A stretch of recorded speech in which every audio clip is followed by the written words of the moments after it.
What a game in Toronto between Portugal and Croatia. Late drama and a disallowed Croatia goal, but Gonçalo Ramos with a header in stoppage time to complete the 2-1 victory after Cristiano Ronaldo had scored their first from a penalty. So Portugal move on to the round of 16, where they will face neighbouring rivals Spain on Monday in Dallas. As we welcome you inside the studio, Adam Hunt here on Golazo Match Night 48 Nations with Chris Whittingham and Marcelo Balboa. Wow! Breathe a sigh of relief after watching that. Well, not relief if you're a Croatia fan. It was very late drama, almost the last touch of the ball. I think the big question, was it a goal, Whitty? Well, first off, I kind of now wonder if inside of this ball is a sensor that will go off when I hit it, because it literally came down. I didn't know this. This is the first time we've seen it at this tournament. They have sensors in the ball, and the sensor is the reason why that goal was disallowed. Because if that takes even a grazing touch off of Renato Vega, and it spins off, and then it goes in, then that goal would have been given. That's extraordinary. That's the first time that we've seen that in a game. I don't think most people, when it came up on the screen, knew what that was. It's like this little EKG that decides whether or not the ball came off the ball or off the head of the defender or not. It was absolutely incredible, and that's just sort of the granular detail. Some people have found it, I don't want to say distasteful, but annoying that the offside technology and these marginal decisions. This literally comes down to if this comes off of enough of Renato Vega's hair to determine whether or not Croatia goes through or not. I mean, that is a level of detail that I don't think the founders of the game really had in mind, but that's what decided the game today. It's extraordinary. I do think it was the correct decision. I think it was. Cello, you played the game. If you were on the pitch and you were playing for Croatia, you need to get a haircut. You need to get a haircut if you play now. I don't want all defenders have to get a haircut now. Hits it. It's there. You know what? I don't know. I saw the EKG and I'm like, is my chest? I wasn't sure if it was me or that. It's a lie. It's a lie. Give it compression. No 1, kidding. 2, 3. You know, I remember the days where they said, we want more goals. We're trying to create more goals. Now you put a chip on the ball, so if it nicks one little ponytail, it's not a goal. It's an offside by a toenail.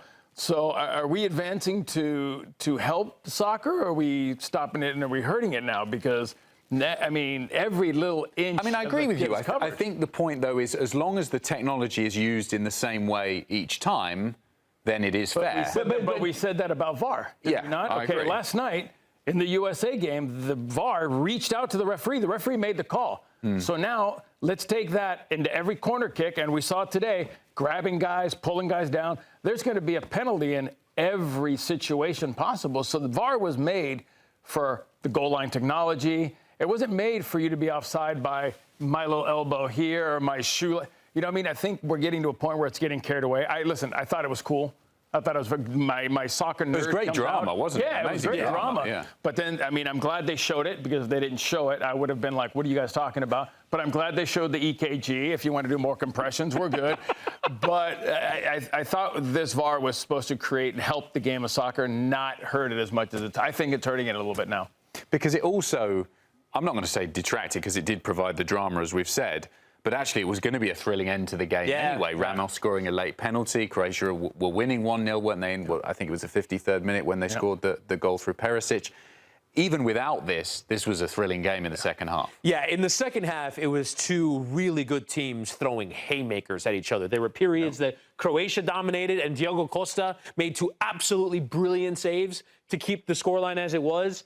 Croatia got their goal. They pushed really well. Then Portugal had their spell where they played really well. Then, VAR gets involved with another penalty situation. I think that was probably more of a correct decision. Yeah, 100%. Renato Vega was definitely pulled to the ground there in that situation. I thought that was a correct call. So 1-1, Ronaldo finally gets his World Cup knockout round goal. He's 41. He's finally scored the World Cup knockout round goal. Then, as you mentioned, from a drama standpoint, he gets subbed off for the first time in the tournament in a knockout round. That's when he went for Portugal. Right, yeah. All of a sudden became a big Portugal fan. No, I'm kidding. But then, Bruno Fernandes got taken off. Vitinha got taken off. Roberto Martinez, who took all sorts of criticism throughout this tournament for not making the big calls, makes all of them in this game. Ramos rewards his faith with a penalty, or with a goal, a great header on a great cross from Rafael Leao. And then at 2-1, Croatia gets one, and then we have the madness with VAR. The first half wasn't great, but in terms of second halves of a game, going to 109 minutes or whatever it was, as entertaining of a game as we've seen at this tournament, and one of the better, I guess we can call them early knockout round games that we've seen, just in terms of the height of drama of what this tournament can offer. Yeah, listen, I think that we talked about it earlier at halftime. It's typical. First game, you're feeling each other out. Second half, you come out and you start opening up the game. And you got to give them credit, man. Besides the Netherlands and Morocco game, that was probably the second best game we've seen. Oh, yeah. Second half, they opened up. They went at each other. Both teams created great chances. I mean, Costa made some fantastic saves to keep Portugal in it. But at the end of the day, it's quality, right? It's about the service. Leao puts a fantastic ball in. Ramos gets up. So the two defenders kind of watch. They don't jump. So, yeah. you know, this is, I think, what we wanted to see. We want to see these kind of games. You hate to see Modric go home, and hopefully it won't be his last game. Hopefully, I mean, you know he'll get a farewell game, but I hope that he stays a little bit more with Nations League and everything that's coming up. But that's the second half that we were expecting. Fortune favours the brave, doesn't it, in sport? And you have to say that Roberto Martinez was very brave, as you mentioned, in the second half, bringing some of his big players off, most notably Ronaldo, and kind of pushing his chips all in on the subs that came on.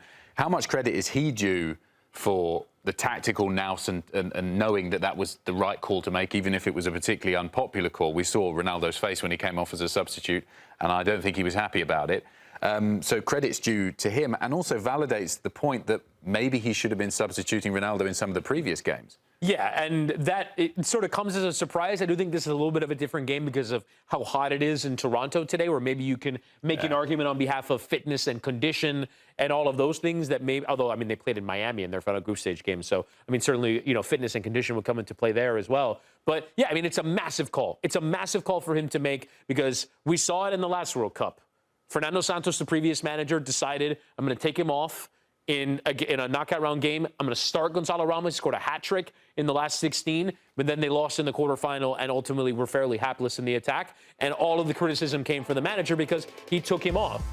And so you see Ronaldo now finally getting his goal in the knockout round, converts a penalty. But by the way, that was his only touch inside of the penalty area in the entire game. He wasn't effective for the lion's share of the match. It was ultimately a penalty that someone else won. So I don't think that this was necessarily vindication for him, but it was also, you know, vindication. He gets his goal in another respect. So it's kind of a narrative draw at the end of all this. But to your point, Roberto Martinez making these changes in this moment is absolutely huge because it shows going forward that Ronaldo is not the golden goose, is not the sacred cow or whatever farm-based analogies you want to make.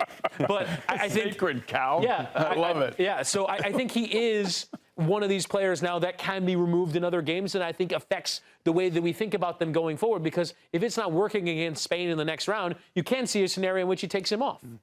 Sue means sacred cow. Yeah, no, I know. It's just, you know, I thought maybe the golden goat or so, I don't know. But listen, one, you got to give the coach tons of credit because it's not easy taking off a star, one of the best players in the world, between Messi and Ronaldo. How do you have the courage to take him off? And I think he took him off at the right time, and I think he showed everybody that he can make those decisions. So we were always questioning, will he do it, will he not? And they've never been in a position where he had to take him off. And today he had to take him off. I think he had like one shot, which was a penalty on target. So I think that he showed everybody today that, you know, we do have players that have quality in Ramos that can play that 9, because when they did go to the double 9, Croatia tore him apart. That's where Croatia had that fantastic 10 to 15 minutes. And then what does he do? He says, no, we need to take Ronaldo off. He puts Ramos up by himself.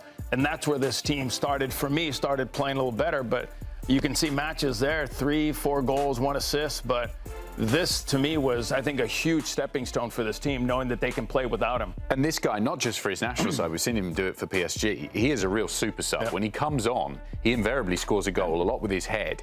He's one of those players who does seem to have a knack of, right, go on for the last 20 minutes, get me a goal. He's as much of a super sub as we've got in world football right now. And even with PSG, as you mentioned this season, I want to say he scored 5 or 6 goals in stoppage time of games for PSG. And some of those were icing games that they had already won, but some of them were dramatically equalizers or winners as well. I think in the overall, going back to the last World Cup, when he came in for Ronaldo and scored that hat trick in the last 16 against Switzerland, there was a real feeling that he was going to kick on and have a really big club career, made a big money move to Paris Saint-Germain. That move has not worked for him. He is not built from strength to strength, and he's going to have to rebuild his career at Milan, where he's heading to after this World Cup for next season in Serie A. But I think for whatever reason, when he comes on, as a sub in these games, he's, I believe, I just heard the stat in my ear, averaging a goal every 47 minutes in his World Cup appearances. That is extraordinary for a player who obviously is coming in limited windows and is producing at a really high level. So all credit to him for being able to come on and do the thing that Ronaldo was meant to do, which is occupy center backs and challenge in the air. You mentioned earlier, Pongracic and Kvaratskhelia are completely out to lunch from a defensive point of view on that one. But I still think that the way that he goes and scores that goal, you have to give him a massive amount of credit because that's a lot of pressure. You come on as the striker. He didn't come on directly for Ronaldo, but when Ronaldo comes off, you're the guy upon whom all the attention is paid, and here he is delivering in such a big moment. Cello, let's have a quick look at the SofaScore ratings from this game for the Portugal players. I'm hearing that Cristiano, maybe not necessarily reflected here, but Cristiano Ronaldo was given man of the match during the game, which I think is as much of a... Sorry, excuse me? Well, to be fair, they gave Lamine Yamal the man of the match earlier. He was maybe the 8th best player for Spain as much today. a popularity contest as Ridiculous. anything else. Yeah, a few sevens in there. Highest rating I can see is obviously the goal scorer, Ramos, coming on 7.9. I think it's a bit unfair on Costa. I thought he had a brilliant game. I'm a little surprised because if it wasn't for his 2 or 3 saves, they would have been down 2-0, maybe 3 at that point. So I thought he should have been a little higher. And I thought, I'm not going to lie, I think Ronaldo's too high. I think he should have been lower. He really didn't impact the game at all. Maybe one free kick that he hit the defender in the wrong area. But overall, I mean, I think it's a pretty fair score except for Costa, and I think Ronaldo should have been lower. What do you think, Witty? Yeah, I mean, Mendes did a lot of good work on that left side, but I sort of question any rating of the Portugal defenders at any high level. I thought Croatia in that second half were able to play through them relatively well. Vitinha having such a high rating, he came off in that early in that second half. I don't think he had a brilliant game either. He's not had a brilliant tournament so far. So I think there's some fairly questionable performances in this Portugal side, but Ramos coming on and making that impact. Those statistical player ratings tend to numbers overvalue. always go up when you win a little bit. That's when you why. win and when you score. It's obvious, right? It's such an important part of the game, but I still think that, you know, Ramos and Ronaldo are probably that little bit overrated as a result of the goal. But yeah, I don't think it was a brilliant Portugal performance. They have a lot to work on ahead of their game against Spain.